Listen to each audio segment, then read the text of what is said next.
léegi nag Bougane Gueye Dany yaa ngi laaj réew mi. bu ñu la joxee réew mi looy njëkk a def. alors Yérim bi ñuy laaj réew mi bokk ñu ci ñuy wax rek nee naa la moi je suis un produit du secteur privé performance ak résultat la xam bi ma amee yéene ne war nañu waxtaan ak sénégalais yi dañu wër déglu leen waxtaan ak nit ñi bi ñu ci jógee ñu tënk ab document jàpp ne fukki poñ ak juróom-ñeent yii bokk na ci li mën a soppi Sénégal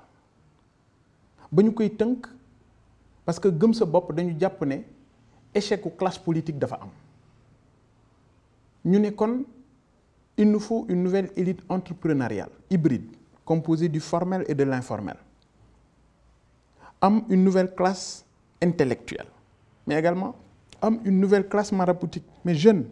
ñoo xam ne comprendre nañu les enjeux ñu dem dugg ci biir réew mi programme bi Jakarta Man liggéey na ci Modou Mbaye bi jiite woon Jakarta Man yi ca Ziguinchor ñu ngi koy jàll njabootam parce que bokk na ci ñi ci joxe seen xalaat tailleur liggéey na ci mécanicien liggéey na ci docteur liggéey na ci professeur d'université liggéey na ci avocat liggéey na ci enseignant liggéey na ci moo tax bi ma déggee boroom xam-xam bu mel ni El Hadj Ibrahima Sall mu ne de tous les programmes ci yi mu liiragum programme mu gëm sa bopp moom moo ci gën a attirer attention parce que c'est un programme réaliste et réalisable dañu sant yàlla kon réew boo ko bëggee yor il faut nga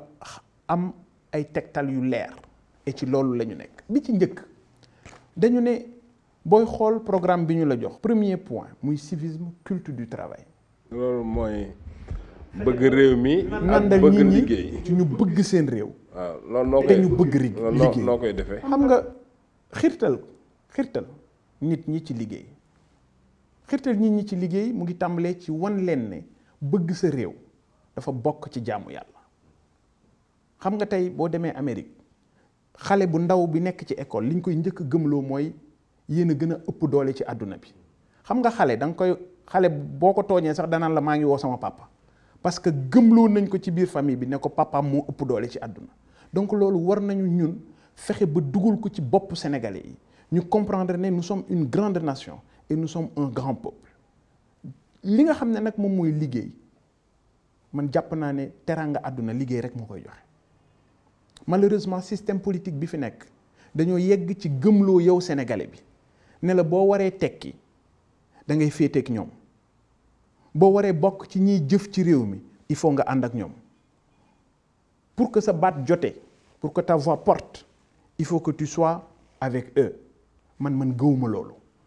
li ma gëm mooy teranga àdduna ñaq rek moo koy joxe et maam Cheikh Ibrahima Fall loolu la waxoon nañu leen bàyyi ñuy wax man may jëf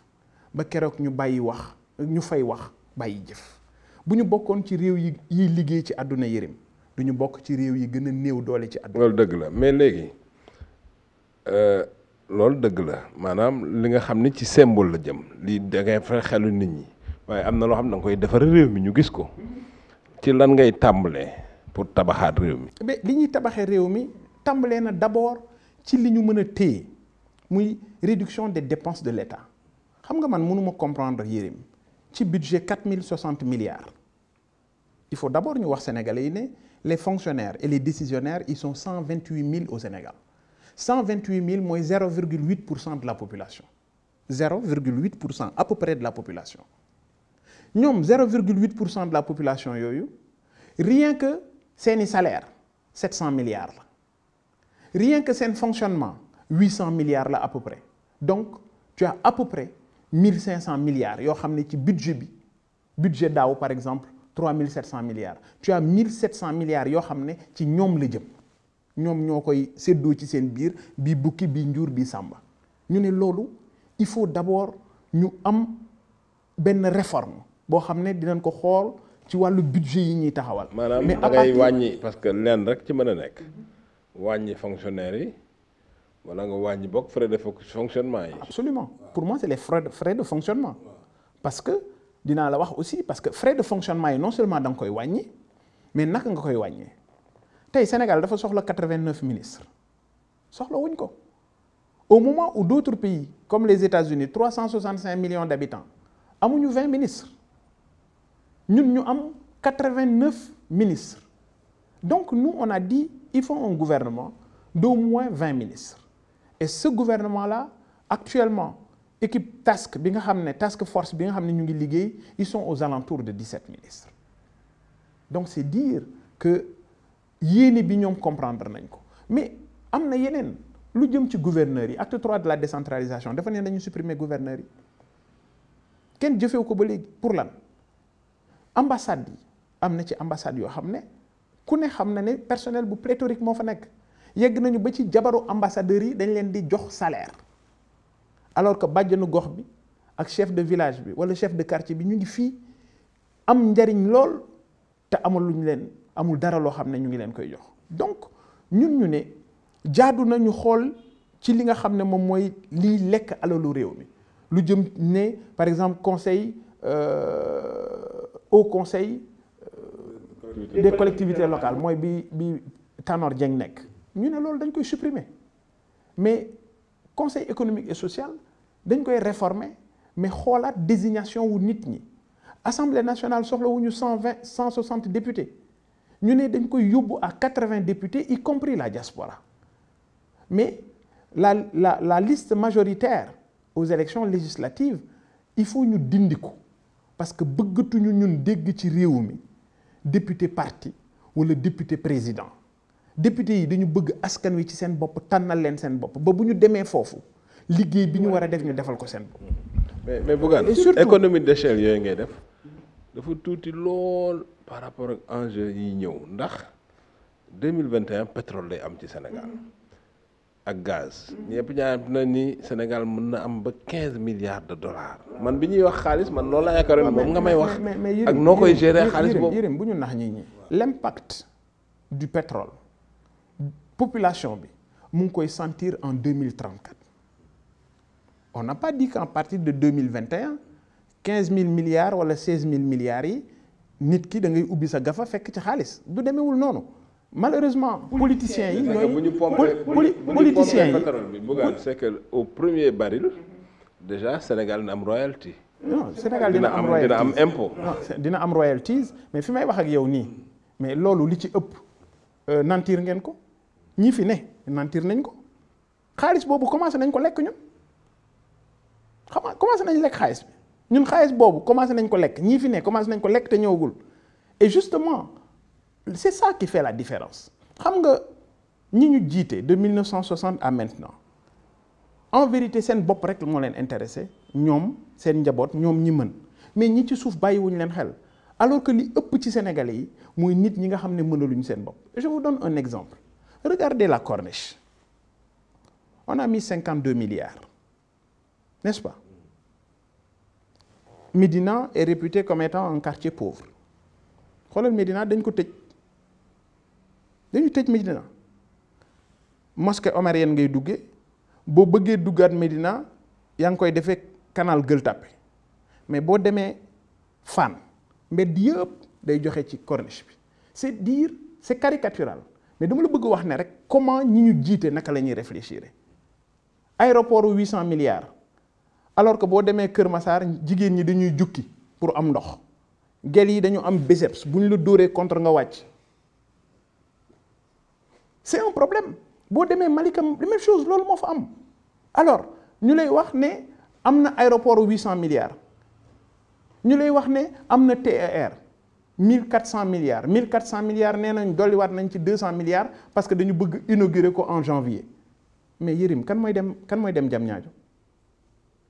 est-ce que waa Gaawaan yi nga xam ne amuñu yoon bu ñu jaar est-ce que waa Lambaye nga xam ne amuñu yoon bu ñu jaar est-ce que waa Touba Toul waa Kër Sambakan waa Dingiraay waa Ndol nga xam ne amuñu yoon yu ñu jaar mais ñooñu boo taxawee di leen wax ne def nañu ci TER 1600 milliards mais est-ce que ñooñu réglé nga seen problème nga dem dans le Sine dans le Saloum xoolal le Saloum boo traversé Saloum Saloum benn tali moo ko traversé diggante Kaolack ba Tambacounda jàpp Kidira benn tali la nii la def amul benn tali bu dugg ci dëkkaan yi tey ñiy jaay seen gerte dëkk Missirah Dramé buñ nee 210 ka dawal otom ba dugg si Missirah Dramé buñ leen fayee 150 wala 125 ñu jaay ko parce que waa ji am nay jafe-jafe ba dugg si foofu dem nañu Ngent Pathé c'est 42 kilomètres à partir de Missirah dans le Malem Hodar mais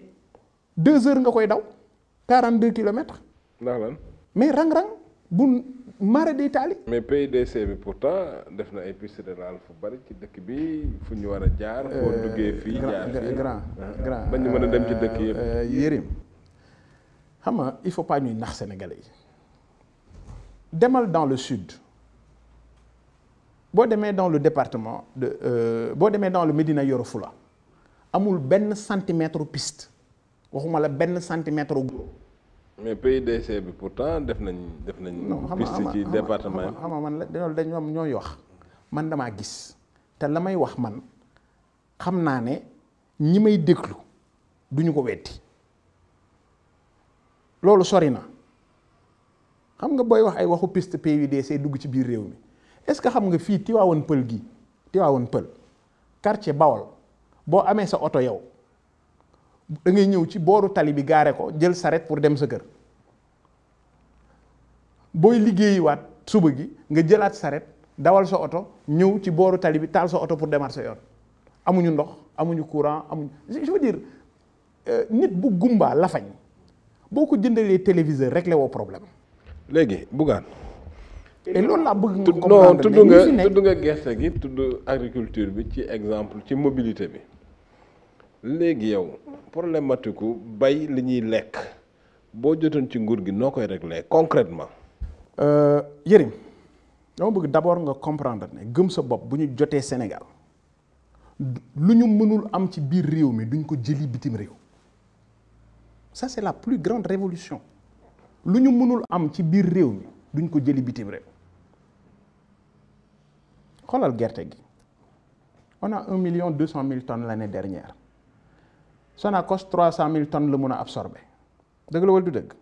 leneen li ci des. chinois yi jënd ko. waaw leneen li ci des nga noflaay ko lii nga tiga dégg ko alors que dëwliñu gerte ku ne xam na ne moo ëpp njariñ ci dëwliñ li ma bëgg nga comprendre ko mooy ñi ñu jiite dañu jàpp ne xaalisu nguur ci douane lay jóge ak ci impôt est-ce que xam nga premier ministre de l'économie et des finances bu Senghor boo ko indiwaatoon tey ci place kii fi ne mu defaat même liggéey bi du dépayser parce que amul diversifié wuñu les sources de revenus. Regarde l'industrie extractive en 2017 ñaata la indil Sénégal 114 milliards ñoom dañu jàpp ne douane dafa war a bokk ci liy indi xaalis ci réew alors que réew bu douane ba amee doole rek réew moomu ma nga ca musiba. parce que collecte 7e mission wu douane la première mission c'est d'abord de conseiller donc man li ma gëm mooy tey gerte googu pour régler problème mu gerte gi ni wax Côte d'Ivoire def ngay def Côte d'Ivoire Alassane Ouattara bi mu ñëwee gis ne xaalis bi ñu ngi leen koy jox mais bu Côte d'Ivoire encaissé 2000 milliards de dollars Choco Suisse mi doon jënd 60% de la production day liggéey 94 000 milliards de dollars mu toog ba mu neex leen ne leen jaayatuma chocolat jaayatuma cacao gars yi ne ko lu tax jaayatoo cacao mu ne leen gars yi ne ko mais président bi moom xanaa bopp bi dafay waajali fin mu ne leen lu ngeen di doyee cacao bi ngeen di jënd ñu ne ko dañ ciy defar dañ koy transformer mu ne leen li ngeen di transformer ñëw leen transformer ko sama réew et aujourd'hui Choco Suisse implanté na Côte d'Ivoire mais il y a 2 autres entreprises françaises yoo xam ne ñu ngi implanté Côte d'Ivoire di fay Côte d'Ivoire nekk maintenant exportatrice ci wàllu chocolat tey lan moo ñu tere ñun suñu gerte googu ñu defaree ko ci biir réew mi et on a prévu d'encadrer le secteur privé. bi ñu amee indépendance ba léegi ñi ngi koy wax. non xam nga. ñu bari wax nañ ko xam nga lan mooy différence bi moi je suis du secteur privé et je suis très pragmatique et loolu mooy li ma gëm il faut encadrer le secteur privé il faut une raffinerie à Touba parce que ku dem gaar bu ndaw xam ne lañ fay jaay ci gerte ak la ñuy lijjanti ci gerte ci Sénégal fa lay jaar ca Touba gaar bu ndaw. ku dem Kaffrine xam ne c'est le cœur du Saloum ci li ñuy bayee wàllu gerte. Donc soo amee ces 3 raffineries là mais OMC permettre na la nga sauvegarder et protéger ay secteurs. kon bu boobaa dëwlin yi ñuy jëli bitim réew dootu duggati bitim réew ñiy jëli bitim réew dinañ leen encadrer ba ñoom ci seen bopp ñu mën a taxawu dëwlin ji nekk ci réew mi. Mais ce qui est important Yérim mooy baykat bi ngay jaayloo gerteem kilo gi 210 francs 210 francs kilo gerte. Est-ce que xam nga 100 grammes gerte ci supéretu Ndakaaru yi ñaata lañ koy jaayee 100 grammes gerte ñu suukar ko wala ñu xorom ko it depend ñaata lañ koy jaayee 600 francs 600 francs. waaw baykat bi ngay jënd gerteem 210 soo ko encore accompagner ba mu mën a transformer boppam mais dana am ci gerte googu peut-être kilo boobu dana ci am 1500 wala mu am ci 2500. et loolu man mooy li ma gëm mooy Sénégalais yi il faut ñu dooleel leen. li ma gëm mon frère Yérim mooy menuisier bi il faut ñu jàppale ko. Parce que menuisier bi mënul concurrencer ak meuble bay jóge Chine mënul concurrencer ak meuble bay jóge Italie. tey dàllu ngaay bu ñu leen dooleeloon est-ce que dañ soxla dàll yiy jóge bitim réew yépp di ñëw fii. Et je dis ces gens il faut les encadrer defar leen benn module des formations de qualité en termes de qualité pour que li ñuy liggéey askan wi mën ko jëfandikoo ay askan gi mën ko bëggal seen bopp. waaye bu fekkee ne yow mi ñu fal boo feebaree sa muus sax bu feebaree nga woowi vétérinaire tubaab yóbbu ko mais c'est un problème. Regarde Yérim, il y a combien de Marocains qui viennent au Sénégal di fi def médecine, faculté médecine odonto et cetera loo fa gis muy xonq rek marocain la. Fan ok Gueule Tapée loo gis lu xonq lu la romb rek marocain la. mais ñun bu ñuy faju Maroc la ñuy dem. Pourquoi? naka ngay mun a jox nit xam-xam ba pare boo bëggee faju nga takk say bagage dem ca moom. problème infrastructure. kan moo war a décider loolu. pourtant ñi fi nekk Yérim seeni njaboot seeni alal seeni nangam fan lañ ko jëlee ci askan wi. et donc il faut ñu taxaw que xaalis boobu dellu si ci réew mi. léegi li nga wax daf ñuy dugal ci industrialisation parce que boo mënee transformation mooy industrialisation day toucher aussi problème emploi. tey bu la yàlla jotaloo woon ci réew mi naka ngay def ba xëy am. Yérim waa Ndar bu ñu leen téye woon Ndar la ñuy yuutu ñu jot ko duñ ñëw Ndakaaru. gis nga tabaski bu jotee gis nga Ndakaaru nu muy féexee sama objectif loolu la féex googu Ndakaaru yi féex loolu mooy sama objectif. parce que ki nekk Matam boo ko téyee Matam la muy soxla mu am ko Matam dootul ñëw Ndakaaru. alors loolu ni ñu koy defee mooy une déconcentration des entreprises mais également une industrialisation légère parce que xam nga tey industrie yeggatul ci taxawal usine bu day ni Sococim. tey réew bu mel ni Éthiopie pourquoi l'Éthiopie est devenue la Chine de l'Afrique? Mais parce qu'ils sont passés à une phase d'industrialisation légère extrêmement avancée.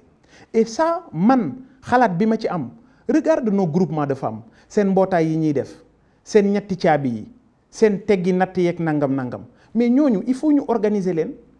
pour que ñu xam ne industrialisation légère bi ñu bëgg a def mën nañ ko teg ci loxo jigéen ñi et à tous les niveaux pour que ça puisse marcher. tey am na secteur d'activité yoo xam ne war nañu ko mën a encadrer ba sénégalais bi dong gis ci boppam. tey pourquoi ki dëkk Matam nekk milliardaire mënul ubbi usine Matam? tey pourquoi ki dëkk Tamba ñaata milliardaire ñoo dëkk Tamba ñaata milliardaire ñoo dëkk Diourbel lu tax ubbi ñu ay usine foofu? mais parce que y a un problème et le problème dafa nekk ci dama dem Ndar am ku ne ma woy Bougane yow ubbeegoo benn usine Ndar ma ne ko lu ma fi mën a ubbi de ubbi naa ko mooy rajo parce que leneen lu ma fi ubbi luy daanu lay doon. tey si ubbi naa une usine à Saint-Louis, où est la zone de consommation? La zone de forte consommation, c'est où? C'est à Dakar, c'est à Touba, c'est à Thiès. li may defaree Ndar muy sardine wala lu mu mën a doon bu ma koy indi Dakar dama koy teg ci oto bu ma ko tegee ci oto bu ma ñëwee fii Ndakaaru est-ce que mën naa jaay au même prix que ki nga xam ne mu ngi nekk Dakar c'est pas possible mënuma koo gën a yombale. mais à la fin de l'année bu may fay impôt man mi nekk Ndar ak ki nekk Dakar ñun ñaar ñu bokk li ñuy def ñun ñaar ñëpp ñoo bokk li ñuy fay ma ne loolu xam-xam ñàkk xam-xam la ci suñuy njiit parce que Turquie ils sont passés à une politique de de réduction fiscale très avancée. Plus tu t'éloignes de la capitale plus li ngay fay facilité fiscale nga ñu defal la facilité fiscale li ngay fay ci di gën a wàññeeku. mais loolu bu ñu ko defoon mais sociétés yi danañ daw dugg ci biir réew mi industrie yi danañ daw dugg ci biir réew mi mais autre chose amul réew bu mën a développer sans chemin de fer et le chemin de fer a été réduit à néant au Sénégal. Pourquoi? Pour permettre à l'Europe de se servir de nos pays comme poubelle parce que seeni oto seeni nangam ñoom ñëpp dañuy ñëw indi ko fii oto bu ñëw dugg fi waaye Sénégal benn oto du fi génn la preuve mbedd yëpp ay cimetière oto la ku liggéey sa oto bu mënatul dem da ngay gis ay oto yoo am ay 40 ans man gis naa oto yoo xam ne wóor na ma ne ñoo ma mag wala oto yoo xam ne yow moo la mag te mu ngi daw ci tali bi ba léegi donc réew bu bëggee dox dafay sukkandiku ci chemin de fer moo tax ñun à notre niveau ñu ne la réhabilitation du chemin de fer c'est une super priorité da nga ko jëlee Thiès mu dem Ndar du des Ndar day dem dans le Waalo dem ba Matam parce que les phosphates de Ndendori kenn du ko exploiter mukk tant que amuñu infrastructure ferroviaire boo xam ne dana mun a indi matière première bi donc xam nga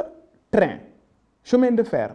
utilité mooy day permettre réduire les disparités. non bu amul dara amul. nit ñi day réduire disparités yi marchandise amul. dara amul entre les différentes localités. boo xoolee sax par exemple tubaab bi liñ gën a garder ci seen chemin de fer ci la bokk. absolument parce que mooy yóbbu nit ñi mooy yóbbu marchandise yi mooy yóbbu loolu moom. alors Thiès Tamba ñu ne dañ koy def 2 fois 2 voies. pourquoi 2 fois 2 voies? parce que ku ne xam na ne portu Dakar économie portu Dakar la ci ëpp mooy le marché malien kon war nañu fexe ba tronçon boobu ñu mën ko yaatal mais à partir de Tamba dañ ne dañuy desservir la Casamance da ngay dem Vélingara dem Kolda dem Sédhiou dem Bignona dem Oussouye dem Ziguinchor. La Casamance est une zone de production et cette zone de production est coupée de la zone de consommation nit lu mu bay nit lu mu def amul fu mu ko indee fii xoolal tey paanu pamplemousse lu muy jar côté boobu 1000 francs boo ñëwee fii paanu madd buy jar foofu 1000 francs bu ñëwee fii ñu ngi lay jaayee benn madd 200 francs donc bu ñu mënoon fexe ba ñiy produire ñu mën ko indi vers la zone de consommation mais dafay yokk li nga xam ne moom mooy liggéey bi ñuy def donc. léegi loolu vraiment dëgg la mais ay évidence la yoo xam ne ni xam nga ñu ngi koy wax depuis l'indépendance te kenn mësu koo def. moo tax léegi Bougane lan laa bëgg a xam ci sa démarche lan moo tax yow li ngay wax ni ñu war koo gëm. li may wax lu tax ñu war koo gëm mooy ñi fi jaar ñëpp dañuy dige. ñi fi jaar ñëpp dañuy dige man digewuma man dama ne c'est un engagement ça c'est un pacte de confiance les 19 points dañ ko def pacte de confiance c'est la première fois ñu valoriser l'électeur ne ko lii mooy pacte de confiance bi da nga koy signer ñun gëm sa bopp dañuy signer bu ñu signer lii valeur juridique la dañ ne dañuy jëf ñun waxuñu ne dañuy def wala ñuy dige dañ ne lii lu ñuy jëf la xam nga Yérim pourquoi ñu dellu des fi ñu des ba tey parce que volonté bi nit ñi war a am audace bi nit ñi war a am dañ ko amut tey qu'est-ce qui fait la fierté du Rwanda c'est un dirigeant. yow Rwanda ak Éthiopie ban moo ci sa modèle. pour man ñaar yëpp modèle la xam nga lu tax Éthiopie fii ñun Sénégal amuñu dara ba pare naan le Sénégal pour tous ñoom Éthiopie en 85 ku ne xam na ne bu ñu lekkee dañ leen daan dimbali tey fexe nañu ba doomu Éthiopie am na ay secteur d'activité yoo xam ne doxandéem du fa dugg banque finance doxandéem du fa investir en Éthiopie immobilier doxandéem du fa investir en Éthiopie suuf si daal ak kër yi. luy suuf si grande distribution doxandéem du fa investir ñun suñu problème bi njëkk mooy suñu code des investissements fu waay daggee ci àdduna mën ngaa ñëw créer société alors que Mauritanie gii ñu jege boo demee yow pour créer fa société dañ naan la il faut nga jël ab Mauritanien boole ko ca ñun ñu jël suñu alal suñuy marché ak suñuy lépp jox ko ay doxandéem ay étranger ne leen jël leen doomu réew mi ñu bàyyi leen fi moo tax bu nit ñi di wax par exemple di wax ay Auchan dégage ma ne Auchan dégage c'est pas la solution parce que Sénégal mu ngi Sonatel mu ngi Guinée Conakry Sonatel mu ngi Mali Sonatel mu ngi Niger kon ñooñu suñ ne Sénégal dégage dafay poser problème li ma gëm c'est exactement ce que le Rwanda a fait c'est d'encadrer le secteur privé c'est de renforcer ce secteur privé c'est de croire en ce secteur privé bi bu ñu leen dooleelee ñoom mën nañu ubbi fukk yu mel ni Auchan bu boobaa Auchan dana xat ci réew mi waaye bu fekkee ne Auchan dafa am nijaay dafa am yaay ak papa ca France yaayam ak papaam batale ko ak tonton baptisé fii tonton baptisé mat ko bàjjan roggamti ko takk ko ne ko kaay toog yegsil ci biir kër gi mais bu boobaa les Sénégalais forcément il faut ñu nekk ci situation bi nga xam ne moom la ñu nekk donc li ma gëm la situation du Rwanda nga xool Rwanda fu mu jóge ak fi mu yegg si tey dara mayu leen ko lu muy fulla ak fayda ci seeni njiit kon fulla ak fayda googu man gëm naa ne suñu borom def na ko ci ñun parce que nag ce qu'il faut comprendre c'est que on a essayé ceux qui sont nés après l'indépendance ça n'a rien donné alors maintenant il faut qu'on essaie de voir avec les 77 70 les 70 ans. mais léegi li les ma la 70 ans ñu xool lan lay joxe. waaw Bougane politique métti na ata ngi nii nga nekk ci fu ne nga dem fa xam naa def ko ci koppar yu bari. absolument tey boo ko jotoon tey nguur gi est-ce que loolu lenqali ko ba pare soo ko xalaat leneen. mais xam nga li may def dama ko jàppee liggéey bu suñu borom teg sama ndodd parce que Yérim li biir mooy man musuma xalaat ne dinaa jóg pour lii li may def dama ko jàppee jihad dama lay wax ne la li ma sóobu pour Sénégal li ma bëgg ci Sénégal li tax may daw pour Sénégal bu dee ne liggéey Sénégal dong moo ma ci tax a jóg yàlla na ko suñu borom def ba ma jot ci waaye bu fekkee ne benn xalaat mu ngi sama bopp bi lu may liggéeyal Sénégal jëriñ Sénégal génn ko ci situation bii mu nekk yàlla bu ma yàlla jox li may yóotu